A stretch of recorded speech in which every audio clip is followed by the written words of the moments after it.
आखिर कौन थी गोरखपुर की वह बुजुर्ग शख्सियत जिनके सामने नवाब आसिफुद्दौला हुआ था नतमस्तक?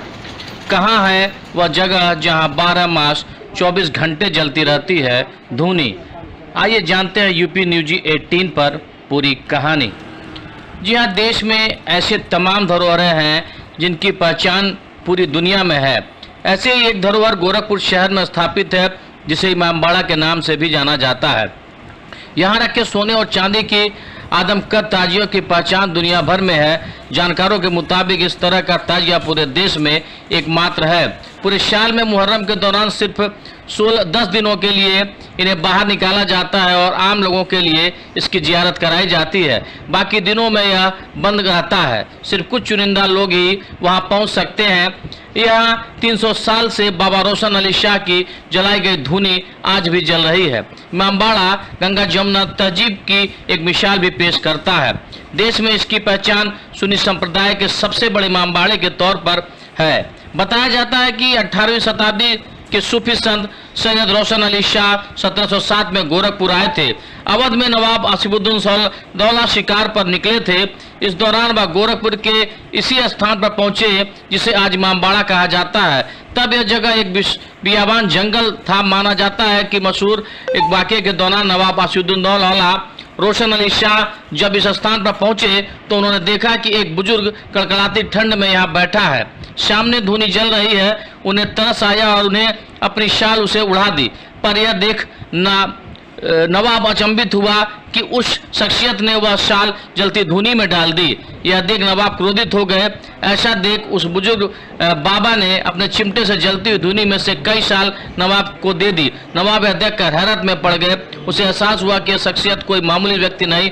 तुरंत नवाब रोशन अली शाह के सामने नतमस्तक हुए और क्षमा मांगी, वापस लौट गए।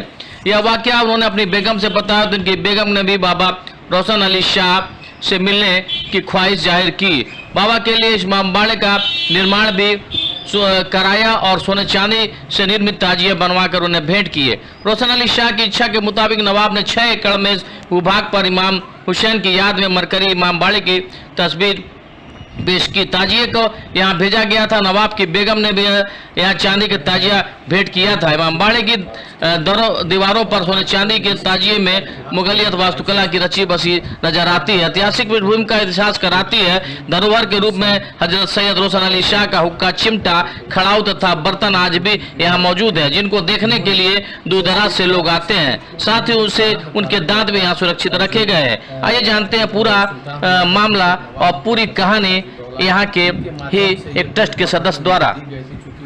वो एक सूफी थे, एक संत थे। कहा जाता है कि वह यहाँ धुनी रमाते थे, यहाँ बैठ करके अपने इष्ट को याद करते थे। एक बार बहुत ठंड के पीरियड में शिकार करने जब यहाँ पहुँचे तो उन्होंने इस जंगल और बियाबान जगह में उनको धुनी रमाते हुए और आँख के पास बैठे हुए देखा। तो उनको लगा कि इतनी ठंड में ये क्या करना, तो उन्होंने उनको कंबल भेंट किया था। उस कंबल को उन्होंने उसी धुनी में डाल दिया। तो यह देख करके नवाब को बहुत बुरा लगा। उन्होंने जब इसका थोड़ा उनसे कुछ कहना चाहा तो उन्होंने उस चिमटे से उसी आग में से कई कंबल निकाल उनको वापस कर दिए। यह देख करके वह नवाब बहुत ही अचंभित हुआ और उसने जा करके ये सारी बातें अपनी पत्नी को बताई, अपनी बेगम को बताया। बेगम भी इतना ज़्यादा इस बात से प्रभावित हुई और उन्होंने उनके दर्शन करने चाहे, उनसे मिलने आए और देखा। और बाबा को देखने के बाद ये पूरी प्रॉपर्टी उनको जो है उनके नाम कर दी। और यहाँ तक कि सोने और चांदी की जो ताजिया आपके सामने दिख रहा है, ये तो जो ताजियाँ हैं ये भी उनके द्वारा भेंट की गई, ऐसा कहा जाता है। यहाँ की ट्रस्टी जो है मियाँ साहब, इनके माध्यम से आप देख सकते हैं ये सारी चीज़ें यहाँ सुरक्षित रखी गई है। वो उसी समय से है जब लगभग 250 से 300 साल पुरानी ये प्रॉपर्टी है और ये उनके द्वारा जो स्थापित की गई थी। हालांकि वो तो सूफी संत थे, उनको कुछ लेना देना नहीं था, लेकिन आज उसकी देख रेख यहाँ मियाँ साहब ट्रस्टी के रूप में करते हैं। हमारे साथ इसी ट्रस्टी से जुड़े हुए भाई हैं, उनसे जानते हैं कि क्या कहेंगे यहाँ जो इतिहास रहा है इस स्टेट का, मियाँ साहब स्टेट का क्या है, इस इस्लामिया स्टेट का इसके सब कुछ जाने बताएंगे। स्टेट यही था कि मतलब ये पहले जंगल था। ये आपने अभी बताया भी कि जो नवाब आए थे, नवाब आसिफुद्दौला थे, वो जंगल था, यहाँ से गुजर रहे थे। बाबा को देखा, ठंड लग रही थी, उन्होंने अपना दुशाला बड़ा कीमती बाबा को दे दिया। और जब बाबा को दिया तो नवाब ने कहा मेरा इतना कीमती दुशाला आपने आग में डाल दिया। उन्होंने अपना चिमटी से कितने दुशाले निकाले तो उन्होंने दे दिया। और तो नवाब उसमें हो गए कि ये क्या कर लिया बाबा आपने। तो बड़ा उनसे इम्प्रेस हुए कि आप क्या चाहते हो। तो बोले कि देखना चाहता तो यही कर दे, तो यहाँ मम्बाड़ा बनवा दे। तो उन्होंने जब लखनऊ गए तो अपनी बेगम को बताया, तो मम्बाड़ा बनवाया। फिर यहाँ ताजिया भेंट करा दी कि आपकी चांदी की ताजिया है और ये आपकी सोने की ताजिया है, यहाँ पे रखी हुई है। और बाबा की यहाँ मज़ार भी अंदर है, जो यहाँ पे आराम करना है। तो जो मज़ार है ये बाबा की मज़ार के अलावा दो लोगों के और मज़ार है, वो लोग कौन हैं? इन्हीं की पीढ़ियों से वो भी है, उनके बाद उसके बाद में इसकी देख रेख किसके माध्यम कौन करता है? उनकी पीढ़ियाँ चल रही है। इसका ये इनकी चल रही है। ये मकान अली शाह साहब जो यहाँ के मसली हैं मनमावा स्टेट के, यानी ये लोग भी उन्हीं की पीढ़ी से ही जुड़े हुए उन्हीं हैं। की पीढ़ी से ये लोग भी जुड़े हुए हैं। तो अभी मुहर्रम का त्यौहार भी आज से शुरू हो गया है, आज बकरीद है, कब से कब तक ये त्यौहार मनाया जाएगा और क्या क्या कार्यक्रम है? देखिए, आज मुहर्रम की पहली तारीख है और यहाँ पे दसवीं तक मनाया जाता है। दसवीं के बाद ये ताजिया अंदर से ली जाती है, दानों में रखी जाती है। उसके बाद मुहर्रम यहाँ से खत्म हो जाता है।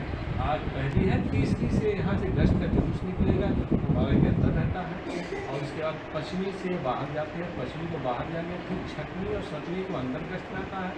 फिर नौवीं की रात में बाहर का गश्त होता है। फिर 10वीं की रात सुबह गश्त होता है।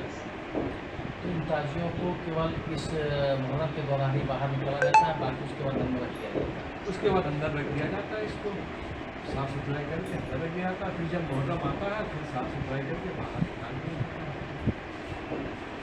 मेरा नाम सैयद फरहत है, मैं यहाँ पे एक किराएदार हूँ।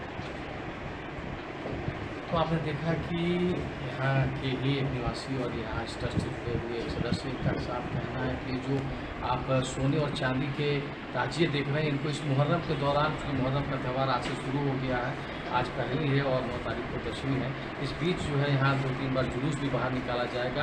उसके बाद इन ताजियों को जो है फिर अंदर रख दिया जाएगा। अभी लोग दर्शन करने के लिए इन ताजियों को बाहर निकाला गया है। तो इस तरह का जो इतिहास रहा है, तो ये एक सूफी संत का इतिहास रहा है, जो रोशन अली शाह बाबा रहा करते थे। उनकी ट्रस्टी आज भी मौजूद है मियाँ साहब के रूप में, दान साहब के रूप में, जो इसकी देखरेख करते हैं। और इसके विषय में जो आपको बताया गया इस चैनल के माध्यम से, ये सारी बातें आज से 250 से 300 साल पुरानी है। यूपी न्यूज़ 18 के लिए प्रमोद पाल, गोरखपुर। आज से मुहर्रम का त्यौहार शुरू हो रहा है, कब से कब तक यह त्यौहार मनाया जाएगा, क्या है तैयारियां आप लोगों की, और इस इस्लामिया स्टेट का और इस यहाँ का क्या इतिहास रहा, थोड़ा इसके ऊपर प्रकाश डालेंगे। इसलिए आज मुहर्रम की पहली है। नया साल पहली से नया साल ये पहली से लेकर 10 तारीख मनाई जाती है। थोड़ा और लाउड। ये 10वीं इसकी पड़ेगी 9 तारीख को, 5वीं मुहर्रम पड़ेगी 4 तारीख को। ये परंपरागत है, ये 314 साल से।